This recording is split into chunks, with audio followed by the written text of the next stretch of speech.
ஒரு காலத்தில் சமையல் அப்படின்னாலே மண் பாத்திரம் இருக்கும். தண்ணி குடிக்க அந்த பானை தண்ணின்னு சொல்லுவோம்ல, அது எல்லாத்துக்குமே மண் பாத்திரம் இருக்கும். அதுக்கப்புறம் நான்ஸ்டிக்கு அது இதுன்னு மாறி போய் இப்போ திரும்பவும் அதே காலத்துக்கு நம்ம வந்தாச்சு மண் பாத்திரம் யூஸ் பண்ணுறதுக்கு. மண் பாத்திரம் வாங்கினா அது ரொம்ப ஈஸியாக சீசனிங் எப்படி பண்ணலாம் அப்படின்னு சொல்லிட்டு இந்த வீடியோவில் உங்களுக்கு சொல்கிறேன். இந்த டப்பில் சாதா தண்ணியோட 2 நாள் சாதம் வடித்த கஞ்சி எடுத்து வச்சுருந்தேன். அதை ஊற்றியிருக்கேன். அரிசி களைஞ்ச தண்ணியும் ஊற்றலாம், வெறும் தண்ணி கூட இருக்கலாம், ஒன்றும் பிரச்சனை இல்லை. அதில் வந்து இந்த 2 மண் பாத்திரத்தையும் போட்டோம் அப்படின்னா இந்த மாதிரி பபிள்ஸ் வந்தது அப்படின்னா நல்ல மண் பாத்திரம் அப்படின்னு அர்த்தம். இது வந்து குறைஞ்சது ஒரு 12 மணி நேரமாவது ஊறட்டும். நான் அப்படியே 1 டே வரைக்குமே ஊற விட்டுட்டேன். அடுத்த நாள் தான் நான் வந்து இதை எடுக்கிறேன். மட்டு பாட்டில் வந்து நிறைய துளைகள் இருக்கும் சின்ன சின்னதாக. ஸோ அதெல்லாம் அந்த தண்ணியில் ஊற வைக்கும் போது எல்லாம் ஃபில்லப் ஆகும்போது என்ன ஆகும்னா நம்ம சூடு பண்ணும்போது வெடிக்காது.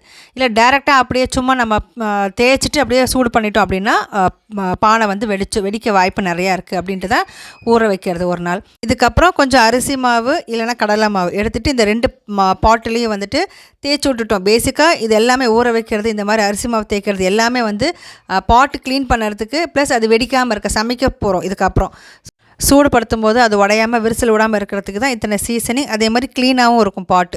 ஸோ அதுக்கு தான் அரிசி மாவில் கொஞ்சம் தண்ணி ஊற்றி இந்த மாதிரி ஒரு 5 நிமிஷம் இருக்கட்டும். இந்த மாதிரி சூடானதுக்கப்புறம் அதை கொட்டிட்டு வெறும் தண்ணியில் வாஷ் பண்ணிவிட்டு அதுக்கப்புறம் நல்லெண்ணெய் சீசனிங் பண்ணுவாங்க. அது எதுக்கு அப்படின்னா மண் பாத்திரம் வந்து அந்த வாசனையை ரிட்டைன் பண்ணி வச்சுக்கோ. நம்ம மீன் குழம்பே வைக்கிறோம், வச்சுட்டு அதை தீர்ந்ததுக்கப்புறம் வாஷ் பண்ணி வச்சோம் அப்படின்னா அந்த மண் பாத்திரத்தில் அந்த குழம்போட அந்த வாசனை வரும். ஸோ அதுக்கு தான் வந்து மண் பாத்திரத்தில் நம்ம சமைக்கிறது.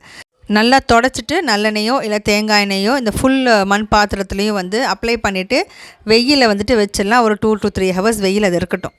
வெயிலில் வச்சாலே இந்த எண்ணெய் எல்லாத்தையும் இந்த மண் பாத்திரம் வந்து அப்சர்வ் பண்ணிக்கும். அப்படி இருந்ததுன்னா நல்ல மண் பாத்திரம்னு அர்த்தம். இதை காஞ்சதும் எடுத்துகிட்டு நான் வந்து சாதாரணமாக பாத்திரம் தேய்க்கிற ஸ்க்ரப்பரில் கொஞ்சமாக எடுத்து இதை நான் வாஷ் பண்ணிவிடுவேன்.